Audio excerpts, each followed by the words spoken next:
Good evening, everybody. I'm Lieutenant Governor Dan McKee, and welcome to Community Conversation. Tonight, it's all about Veterans Day.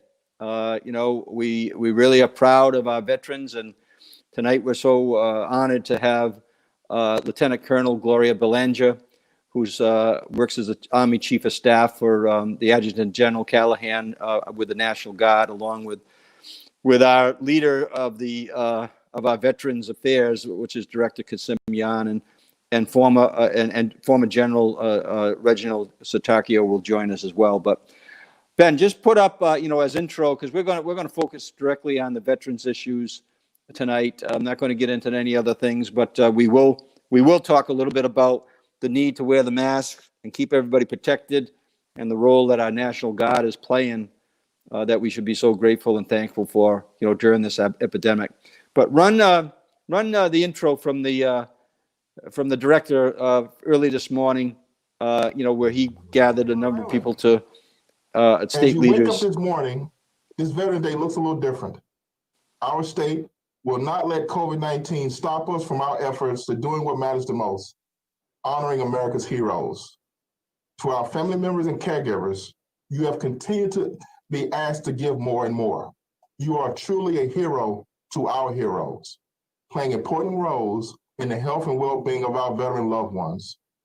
Thank you for allowing us to come into your home this morning and kick off Veterans Day. One of many organizations that have been critical advocates for our veterans and military families have been the United Veterans Council, including the 9 veteran service organizations. Leading us in saying the Pledge of Allegiance, representing the United Veterans Council of Rhode Island, and past president, current secretary, and legislation committee chairman, Mr. John Gallo, followed by the invocation from Rhode Island National Guard Chaplain, Lieutenant Colonel Tim Boykin. That's great. Thanks so much. Let's bring on the director, along with the Lieutenant Colonel Gloria Berlanga, and then we'll have Reggie Centracchio join us. But thank you, Director. Thank you. Start off with telling us why you assembled a very strong group of people that normally are out, out and about, celebrating in the public the Veterans Day, and tell us why about that program you put together this morning, Kasim, and why you took that initiative to do that with the governor. Well, thank you, sir, for having me on, and thank you so much, Colonel. She talk about a leader, an advocate, and she sets the example continuously, especially for our women warriors. For me, she makes me a better person. And thank you for your leadership, man.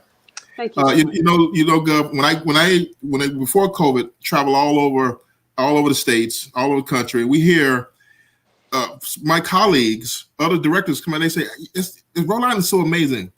How do y'all do it? And the governor said it during her inauguration speech. If you recall, she said, our size is our strength.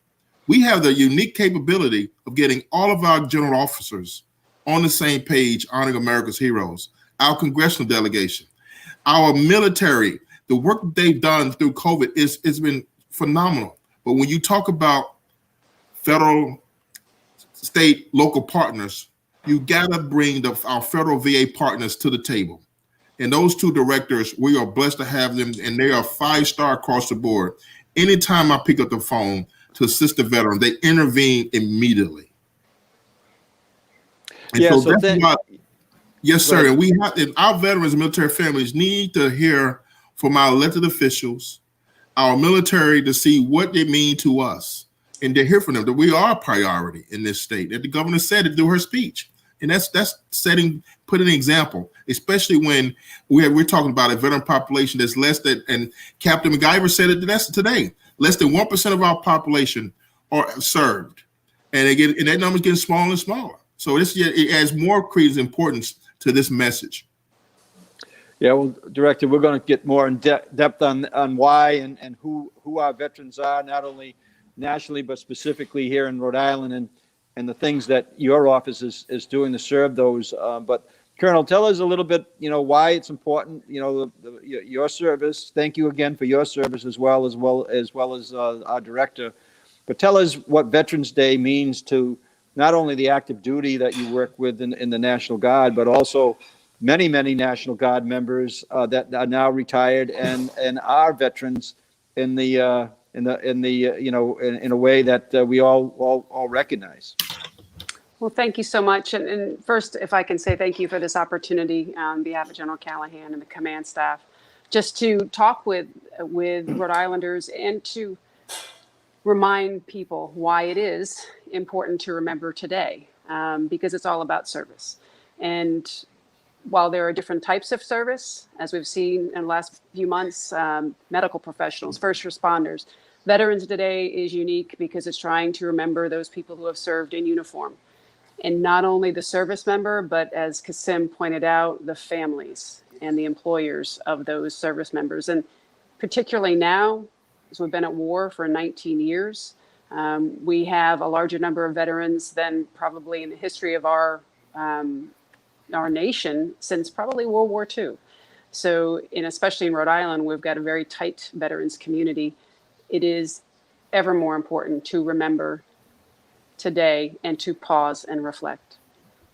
Yeah, and this is not a normal time, Director, right? I mean, we're doing this virtually, but the effort is there, on your part, and again, I thought Jack Reed's comments today were, as being a form of, a veteran himself, I thought that was very poignant. And so I mean, we're doing this different. Talk about what this means, how are we doing this different? So make sure that we're touching the veterans, and then we're saying thank you to them in appropriate ways.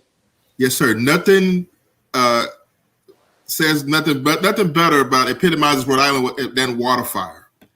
This year we can do our last annual event is the water fire event. Salute the veterans. This year, because of COVID, we're not able to do that.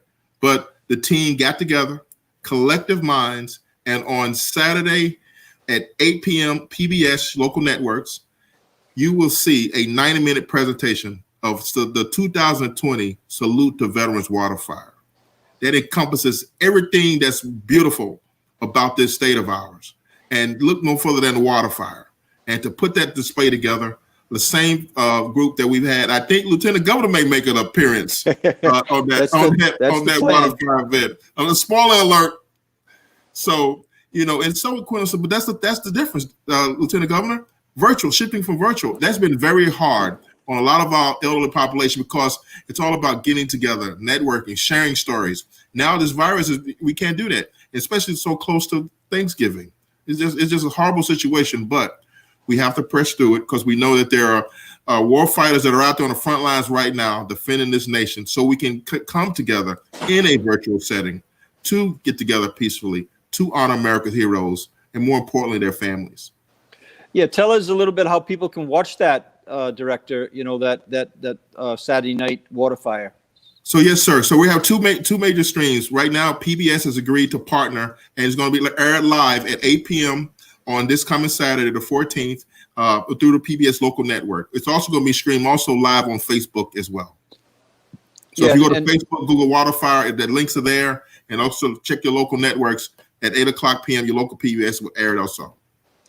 Yeah, and I think the message that we want to deliver, continue to, and just be a part of, contribute in, is that message that we do have this very strong feeling for our veterans, and your work as our first Director of Veterans Services is just a indication of that. I mean, we were just a few weeks back, we did the dedication to the Rhode Island 9, right, from the 9 servicemen who were killed in the first terrorism attack in Beirut in October of 1983.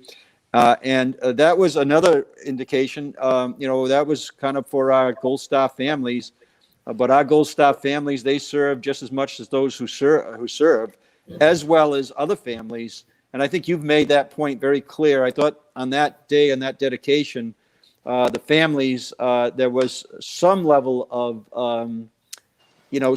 closure for them, because Rhode Island actually stepped up and did that in that way, and we continue to do that. But speak to that a little bit about the families who serve because I want to talk about the Family Relief Fund shortly, but the families who actually serve at the same time the men and women who protect our freedom are serving, in the armed services.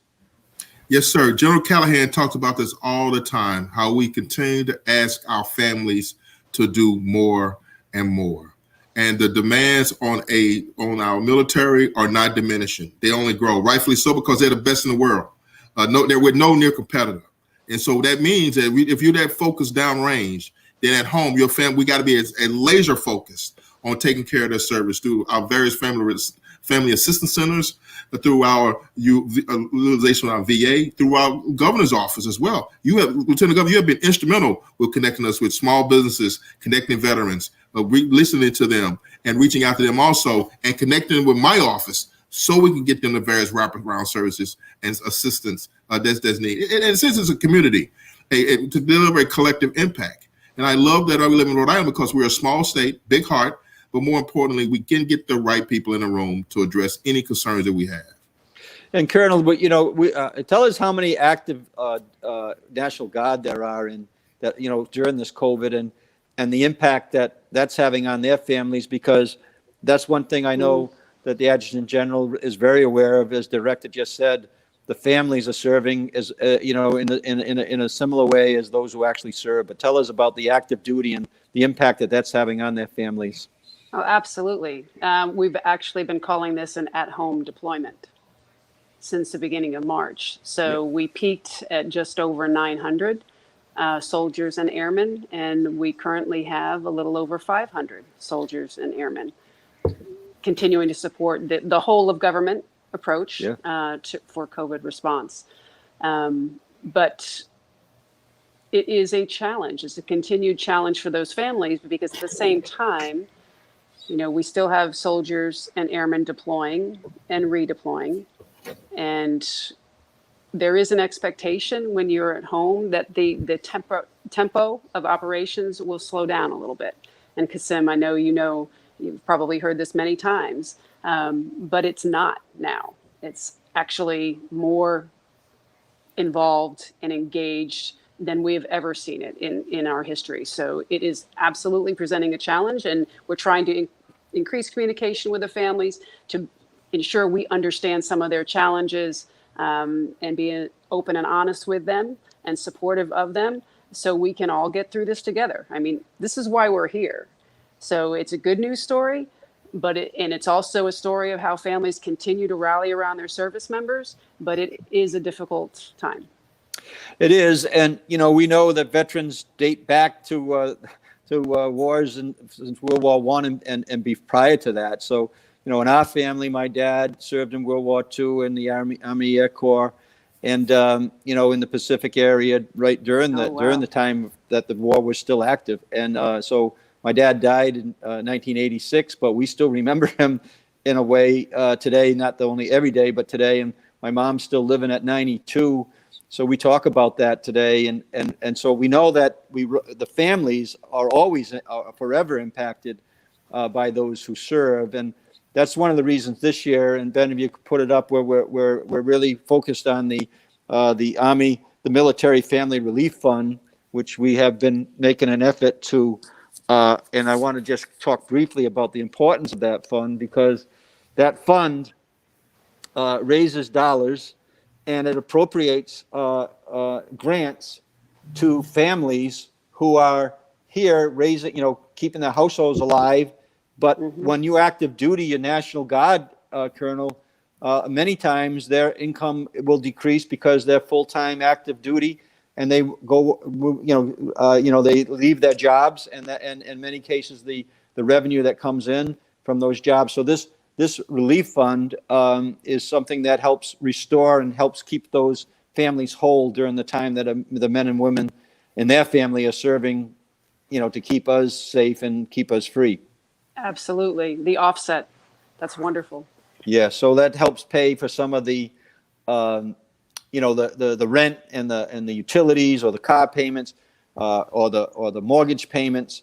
And, you can contact our office if you want to make a donation to that. Yes, Director. Yes, sir. And also, too, our Honor Serve platform is a perfect connection point to touch base with family members and caregivers in that regard. And the COVID response effort, because of this virus is deadly, but because of our Honor Serve platform, we've been able to mitigate COVID by still connecting veterans and military families through those services, through our BHCDH partners, Rhode Island Department of Health partners, through BH Link, and two tremendous resources that we have to connect those military families with resources.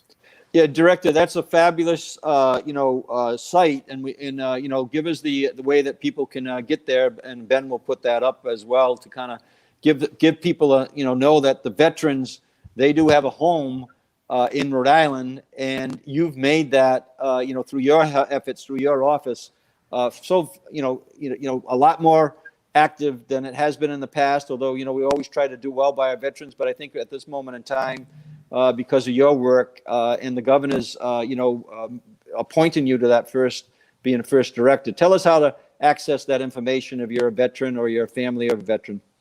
Yes, sir. So our RI Service platform is a collaborative tool that puts all of our various providers at the municipality, state, federal, nonprofits, all in the same collaborative network. That way, no wrong door. That way, Kasim I walk into Cumberland or I walk into North Kingstown, I can get access to some assistance.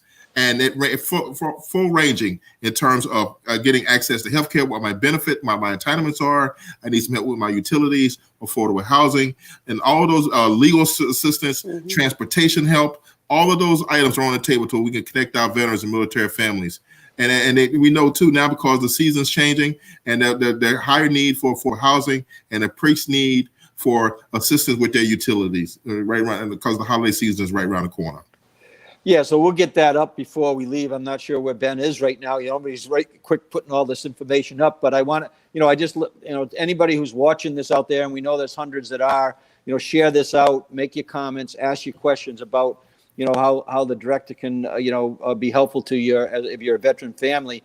And it's also the spouses of veterans as well. I know that my mom is, looking at potentially some different types of cares, that she's going to need, at 92. And so I think for the first time, we're actually investigating to see whether there's services for her. But the families, of service men and veterans, Director, they also have the ability to get services as well, right? Oh, absolutely. Do our RIServe.org platform. You can call our number, or we have those posted. We're going to have those posted in the chat function as well. So in the comment section, so that way when we leave here, you can get access to that, access to that also. And we have members from our Guard that are also connected into that network as well. We have several municipality leaders. Their teams are also in there. Our federal VA partners are in our network together. And so every time we have a information sessions, so your team from your Lieutenant Governor's office, they participate in connecting folks. And it's just a game changer for our veterans and military families here in our beloved Ocean State. Yeah, well, I encourage anybody that's out there that has again, this is Veterans Day. This is a day to communicate, celebrate our veterans, but also show that support. And that's, I think one of the quotes that I did today from John F. Kennedy was about, it's not, to walk your talk. And I kind of paraphrase it, but basically that's what it is. It's not just talking about it, it's actually delivering on the words that you say. And I know that you're stepping up to do that. Colonel, tell me a little bit more about the Veterans Day in your perspective that relates to the actual, the servicemen and women that you've served with that are now veterans, your relationship with them in a way that, why it's important to them for us to be honoring them today. Because it's a family. Veterans Day is important because it gives us as a service member the opportunity to reflect on friends we lost, on families that are in pain. As an example, this past year, we lost some folks who were veterans in our organization. And it just is a day where we can reflect on that and remember their service. It's not so much about thinking about us individually. It's thinking about the people we lost. It's thinking about the families that sacrificed. But it is so important to just have that day to pause, especially now, because people have been working so hard for the last 8 months since the beginning of March for COVID response. We've had service members and families supporting that entire effort. But it's even more important this year to pause and reflect and remember the service, because otherwise, if we don't remember, then that could bring us down a road that's not a good place to be. Yeah, and I think that's such an important point that you brought up, is that, this is an unusual time. I mean, this is an extraordinary time. We're communicating virtually right now for many reasons, but it's about keeping us healthy. But at the same point in time, that isolation has an impact on all of us, including our veterans, Colonel. And I'm sure that you're dealing with that, on a regular basis, as in your duties with the National Guard. And so share with us in terms of if people are feeling left out or feeling a little lonely about the situations.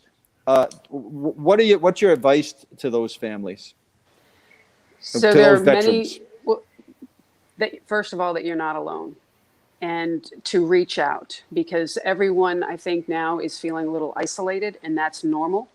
But it's important that if you feel that it's an unusual situation for you, or you just feel overwhelmed, to ask for help, because it is available. There's Military One Source. There's directors of psychological health within our organization, both on the Army side and in the air side. And for families, we have the resources available. So it's just extremely important. Yeah, but just audio or video too? To reach out and ask for help. Yeah. Oh, look at, we got a new member of our panel here. Okay, I got. I don't think he knows he's on, but I know that's where Ben's been. You're good. Ben's been helping the general come on. So I'm so sorry, guys. You're good. Yeah, that's okay, Ben. We'll catch up with you shortly. But Colonel, just finish that thought, and then I want to talk to the general. Evening, sir. How do people reach out to your office? How do people reach out to your office to, get assistance if they need it? Or in many cases, you have veterans that are trying to help veterans, right? Absolutely. So there are many different ways. So we have a family programs officer and family programs resources available through Lieutenant Colonel Sharon Harmon, who is a multifaceted person out in the community. So we have resources that way. We have resources through Military One Source. And then within our ranks, if you will, we have points of contact in supervisors and directors of psychological health who are available for service members who may be struggling during this time. Yeah, thanks for that. Let's welcome the Adjutant General Emeritus, right? That's you. Yeah, Emeritus. That's me. Emeritus, yes, Emeritus. Yes, that's a distinction that you've earned, and we started off with the director and Colonel Berlanga just talking about why Veterans Day is important for us to recognize, and I wanted to have you, weigh in on that, from your experience, and as a veteran yourself right now, right? Yeah, I think if I had to narrow down what I think is the most important thing about Veterans Day, it would be an opportunity to tell the story. And I've said this through the years, during a span of 48 years, and 45 of which was active for me. I've learned that the most important thing you can take away from any service is to hear the stories of the experiences that those before you experience and share with you. So I think when you look at World War II veterans, as well as Korean War veterans, you hear stories for the very first time, stories that they've really never shared with their own families. And in that sense, I've become a very rich man, certainly not financially, but in the form of stories that I've been able to keep in my mind through the years and share them with other people. So I think the experience has been more of an opportunity for Veterans Day to tell the story on behalf of those veterans that have perhaps never told it before. Yeah, and without getting specific, but do you have any particular stories that you could actually share? I mean, I know my dad was very reluctant to talk about his service in World War II, so we don't really have a lot of his stories, to tell you the truth, because he was very, very private about that, which many veterans are, right, General? General, share some of your World War II stories with you back in the day when you were there. No, that was you. Okay. I wasn't even a boy, but you were there. One story in particular I'd like to bring forward is my uncle, John, testatory, served in World War II, and he landed in Omaha Beach, and he went all the way through, right up until the very end, and he came home with certainly a myriad of stories that he shared with us when we were kids. But the other one I'd like to share with you, my next door neighbor, who I never really knew to the extent that I should have, was one of the band of brothers. His name was George Luz, and he landed in Omaha, and he went all the way to Eagle's Nest, didn't get a scratch all the way through that. And he's in that movie, and they portray him in, obviously as one of the characters there. And he never told his story to anyone except when we started doing the Leap Fest, and we invited him, certainly not knowing his background, but he was a member of the Screaming Eagles, and he told that story for the very first time to several of us, and that was one that I'll always remember to take away with me. Yeah, and Director, I had mentioned about the dedication that we had to the Rhode Island Nine, and the sharing at the microphone that day was very personal by family members, but also by people who actually served in Beirut, right? With Mike, his story was, that was quite a sharing that he gave us, right? And it's important that those stories are shared, Director. Oh, absolutely. And that provides, as you talked about it yourself, so you said about closure. We live in a world now, we can talk openly about that things. We don't be deemed as weak or less of an individual or toughen up. That has no place right now in our society, because we're trusting the people that to take that first step towards getting some assistance. And with all of our service providers, we better be able to take 2 steps, if not 3, if that's the case. And that's the type of approach, the intrusive leadership that's required to break the stigma, to say, as a 6'5", 300-pound male, don't laugh there, General, that it's okay not to be okay, that I have some issues. Walk with me to get me some assistance. Absolutely. To get me the help I need.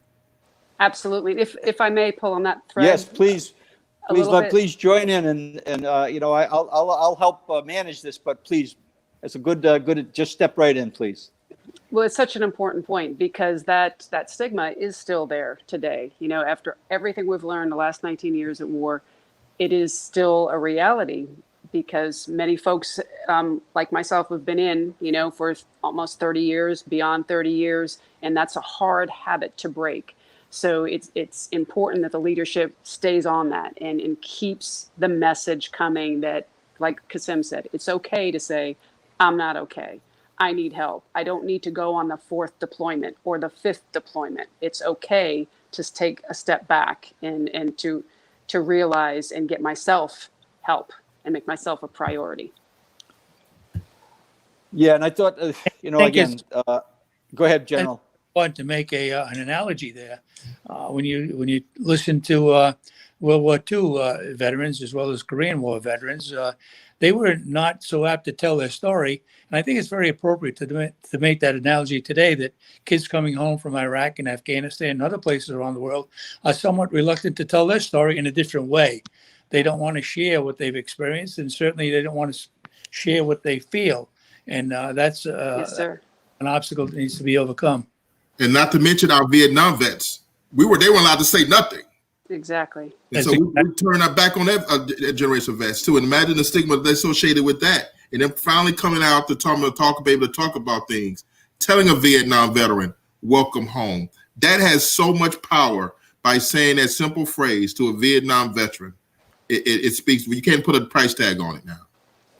Yeah, and I think that's part of our job, Director, to find the avenues to go down to have those face-to-face and eyeball-to-eyeball discussions. I think that, and I know that you've talked about the different chapters that work with the veterans. Again, I go back to the Beirut Nine and Mike Harris telling his story, and I know Mike, and Mike didn't tell his story about how he met people who had died in that bombing, right? And I talked to him after he told that story and he felt as though that it was long overdue, but he was waiting for the right moment.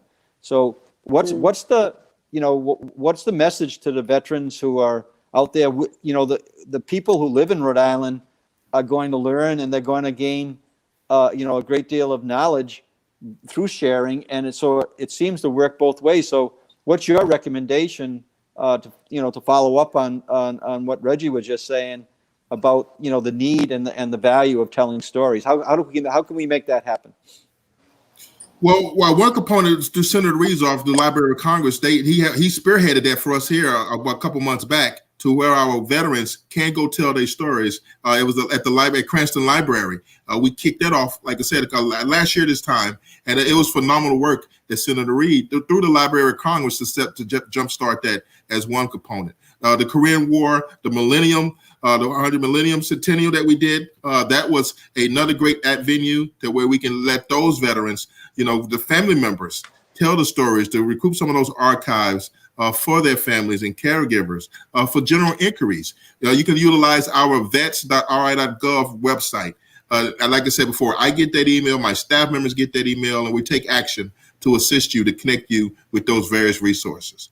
Mom and dad, mom died, she had her uniforms. Donate, where can I donate some of these items, some of these artifacts? We have several wonderful armories across our blessed state. Yes. To share that experience. Yeah, we do. And again, I think that the generals really, anchored in on something that is really, really important, is that it's just like when we're sharing, stories of people's experiences and just in life, right? Whether we've gone through something this summer in terms of the racial issues, right? But they were, the story was told. The protest that happened in June, I think that had a lot to do with people changing their mind about the name change of the state. And so I think that the same thing, that you're doing, and that the leadership that the colonel's given and the leadership that the general has and continues to give, the more and more we can get those stories out, the less and less the chance that we repeat that Vietnam story, in terms of the way that we didn't really embrace those veterans in a way that they should have been, or the men and women who served during that time. So General, give us some of your thoughts in terms of how we can kind of, if in fact there is a need. I do believe there is a need to continue to make sure that people understand that, and it's a kind of a cliche, but freedom's not free. You're right, but I think the very thing that you're doing right now as we speak is exactly what we need. I'm not sure how many people are watching this, but certainly there needs to be an opportunity for them to listen and see the stories, and perhaps you can turn this into interviewing those the veterans, such as something similar that was done with Channel 12 recently, where they had voices of our veterans. And I know that you take a real good look at those kinds of things. So maybe the question you have is, how can we make the stories known to the general public? And that's to have programs that you perhaps could orchestrate and make it a continuing thing, and have people tell their actual stories on video. Yeah, I think, General, that's really important. I do believe that the work that that Mike Harris and others, there's a specific story on the Beirut 9, but that took a long time for that to penetrate into the public's mind and into our leaders in the state, that we should be appropriating dollars, in that memory. But that was something that took a while. But we certainly had Mike on. We, over the last 6 years as Lieutenant Governor, we've been working with that core group, with Rep. Azanero. We've had them on this community conversation with the director, talking specifically about that. But yeah, I think there's more and more. There's a great deal more depth to the stories that can be told about our veterans and about our active duty, and that's something that I'll take you up on. That we'll continue to, bring the director in and the colonel and yourself in with others, as we have in the past. The director has been on one of my TV shows that I started trying to do it. Now we're doing this virtually. We're reaching thousands of people right now, General. Before this is over, we could have as many as 5,000 people that'll be reached, over the next week. They can get that on our Facebook. People can share this out. The director's office can share this out. The colonel's office can share this out. You can as well to your group, so that more and more people can see it. And that's how the social media works.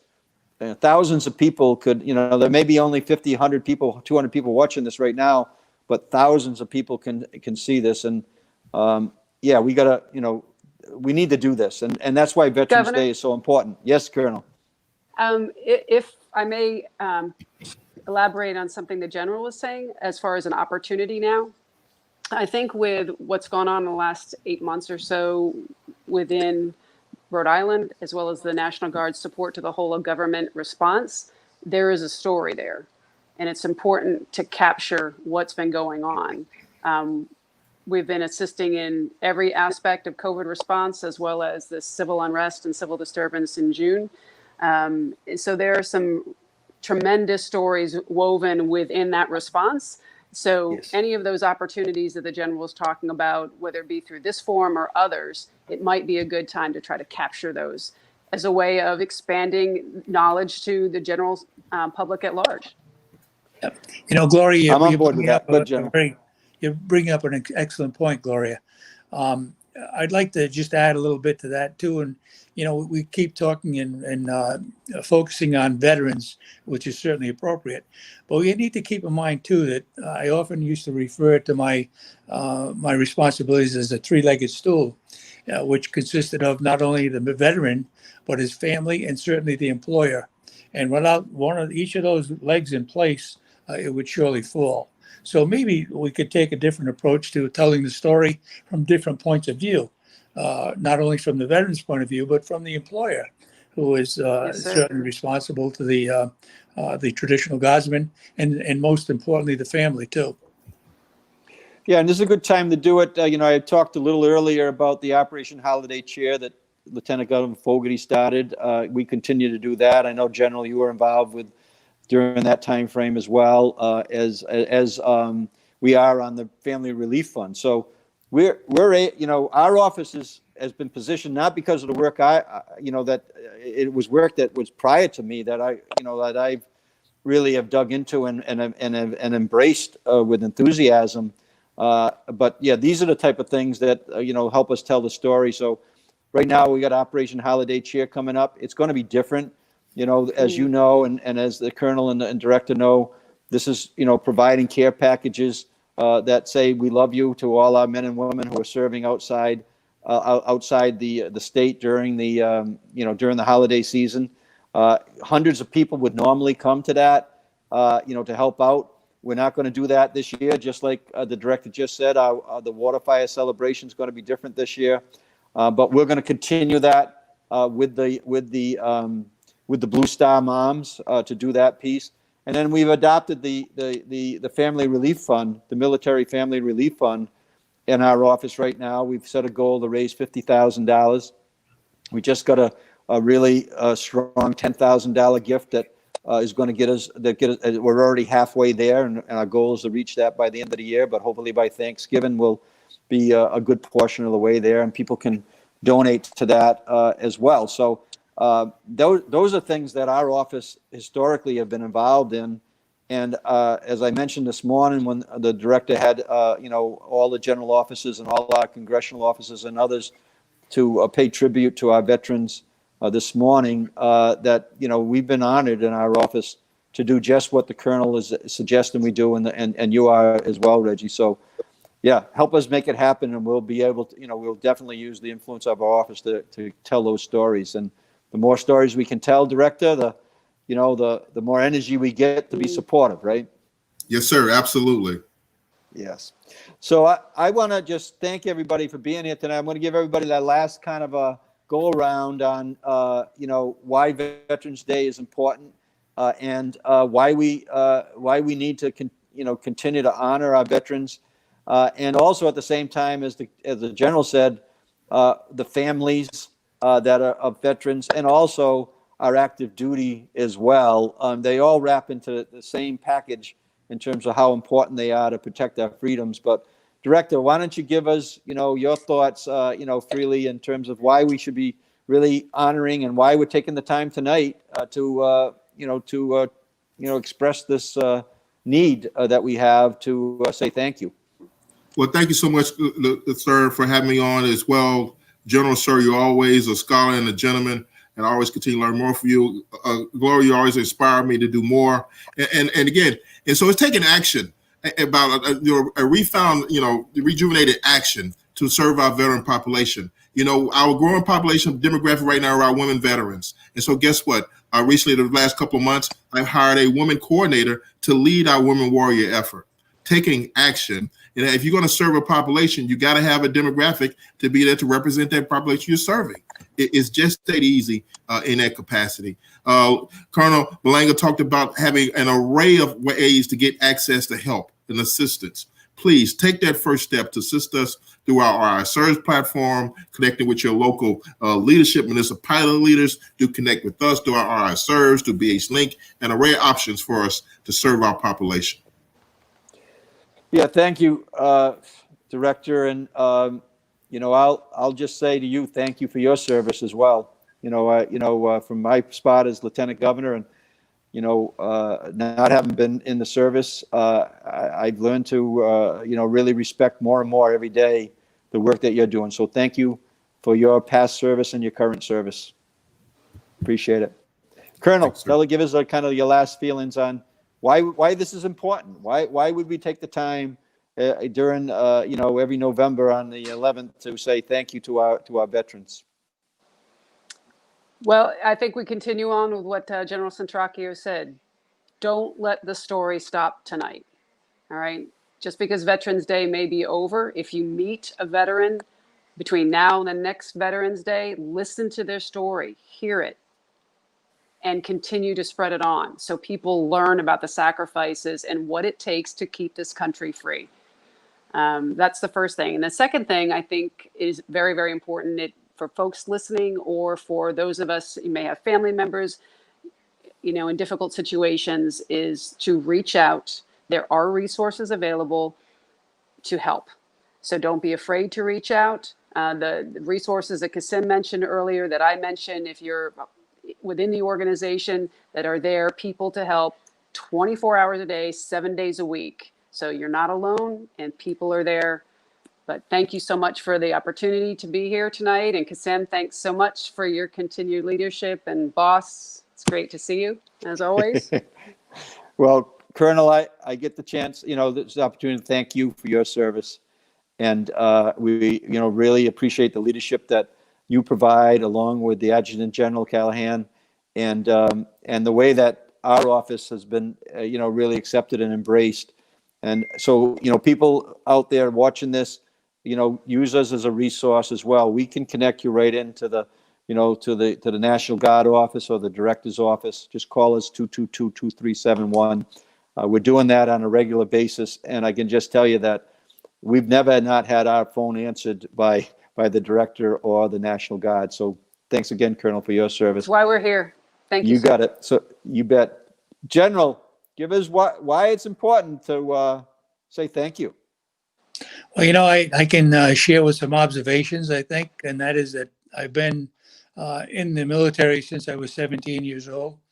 And I've seen quite a change going from just a traditional part-time National Guard and reserve component and active force. And I've seen what it is today. And the greatest thing and story that can be told is to look at it from where it was to where it is today. And I couldn't be more proud of those kids in uniform today. And I look specifically at Colonel Berlanga. I enlisted her. She was just a whippersnapper back then, and she still is today. But I look at that and I say there is a tremendous value that we have in our system called the military. But unless we, in fact, tell that story, it'll be untold. So I appreciate all you've done, Governor, because I've seen many other administrations go here and leave and come back and so on. But I see that you have taken it to a step higher, and which is well appreciated, not only by us veterans, by our veterans out there, but certainly the active troops who think it's well worth doing what they're doing because someone appreciates them. And I heard something this morning I'd like to leave with you, and that is that, what's the appropriate term when you see a veteran on Veterans Day? You see Happy Veterans Day. That's a start. But I think it's Thank you. appropriate to say Happy Veterans Day. I have a few minutes. Tell me your story. And I think it's an opportunity to just amplify those stories that are never told. Yeah, we're going to make an effort to take you up on, and then I think the colonel who calls you her boss. I mean, that was good. Yeah, hi, boss.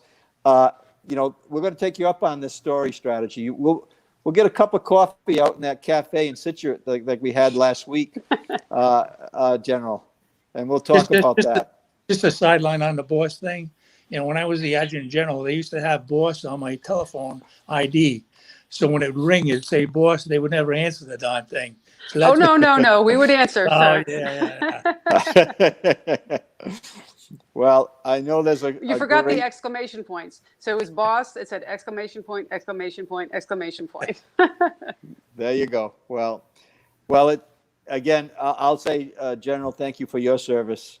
It's very, very important, the roles that each and every one of you play, and each and every person that, is in our Rhode Island National Guard and also our, in our active duty in the Navy or the Army or the Coast Guard, in our Marines, and on and on and on. So we just appreciate the fact that you were able to come on tonight and express the ideas that you have already about how important the veterans are and how important the active duty are to us. I think that the stories are really important.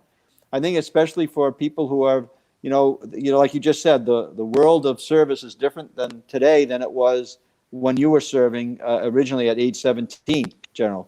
So, but for us to keep on making sure that everybody in our state knows that we're free for a reason, and it's not free. And we have individuals that have gone to the absolute extreme, right? Protecting, shielding our freedom with their lives. And also those who have served in combat, and also those who have served in peace. They're because they're prepared to protect our freedom. So I want to thank all three of you for being here tonight. We'll follow up with the General. We'll get to that coffee shop in Situate again with my buddy Tony Silver, and we'll sit down and we'll kind of compare notes. Kasim said he would actually. Gloria, we want a cup of coffee too from the General. He's opened up the checkbook. Right. General Centracchio opened up the checkbook. What? The General will pay, or at least he's got a tab at this coffee shop. I don't know whether he has. If he has to pay the tab, but I think he has a tab. What do you think, General? Kasim, you've never drank coffee in your whole life. There are 3 C's in Centracchio, by the way. 3 C's. Let me just give one final comment, if you would. Yeah, please. We got time. We still got a couple more minutes, but I don't want to overstay our welcome with people. But if you got a good story to tell, go ahead, General. I want to recognize the importance of what was done in this state, and block your ears, Kasim. I don't want you to get a bigger head than you do. When we established a cabinet level director for Veterans Affairs, that put this state way, way ahead of where it should have been many years ago. So I'm extremely thankful for them recognizing that, and certainly Kasim is doing a yeoman's job on getting the word out there and giving the veterans the recognition they certainly deserve. Yeah, I'll echo that, General. As a mayor, we worked with our local Cumberland Veterans Council, right? And every year we would have our activity in our community that I would always say that, this is happening over thousands of communities in the country, recognizing our veterans or on Memorial Day. And we actively worked with them all the time. But I said that we were dedicating a spot that actually a ball field that I helped start. It was a veterans park in back of our old high school. And they were dedicating it back to the veterans field that it was originally. And they had a real nice, monument that was there. And I said, Director, would you come? We don't get a lot of attention with our Cumberland, Veterans Council. This was several years ago when he first started. He said, I'll be there. And he was. And I know that he travels all around the state doing exactly what you just said. And that was a new thing to have somebody come to Cumberland at a director's level like Kasim was, and that was really appreciated by our council. I'm still in touch with them today. I live in Cumberland. I still live in Cumberland, and I know how important that council was. But I also get around the whole state now, Kasim, and I know how important you are and your office is. So thank you for all three of you for your service. And we'll meet on that cup of coffee. I'll give an invitation to the director and the colonel. We'll see whether they show up. If you're buying, Bye. I think they'll show up. I think they will show up, General. Yeah, they will. They will. Okay. Good night, everybody. Good night. Good night. Thank you Thank you so so much. much. Take care. You bet. Night, sir. Thank you. Thank you. Yeah, we don't need to say much more than that. I mean, those are three outstanding leaders in our state. And I'll just say that I'll repeat what they all three said. Look, when you see a veteran between Veterans Days, not only say, thank you, but take the time to ask them to tell their stories. A great deal can be learned. And then to share that into your networks, I think it'll be very valuable to you. So I'll just leave by saying thank you to all the veterans who have served, and thank you for all the active duty today for protecting our freedoms. And God bless America, and keep everybody safe during this COVID. Wear your masks. This is a way that we can protect not only the people who live in our state, but remember, our active duty in the National Guard, as the colonel was saying, is right on the front lines. They are not only keeping peace in very turbulent times, but they also are keeping us safe. So the more we protect our health, the more we protect their health. And what better way to say thank you than to really provide respect to our veterans and our active duty by getting through this pandemic and then beyond, to make sure that we're supportive of all our veterans and also our active duty. Call our office at 222-2371 if you have anything to add to this story. If you want to tell your story, we'd love to have you on.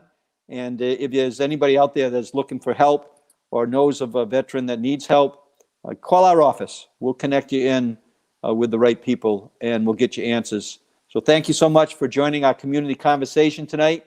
We'll be back next Wednesday night as well, talking about important things that are happening in our state and offering whatever help we can through our office as Lieutenant Governor. So I'm Dan McKee, Lieutenant Governor, and thanks for joining us on Community Conversation. Stay healthy.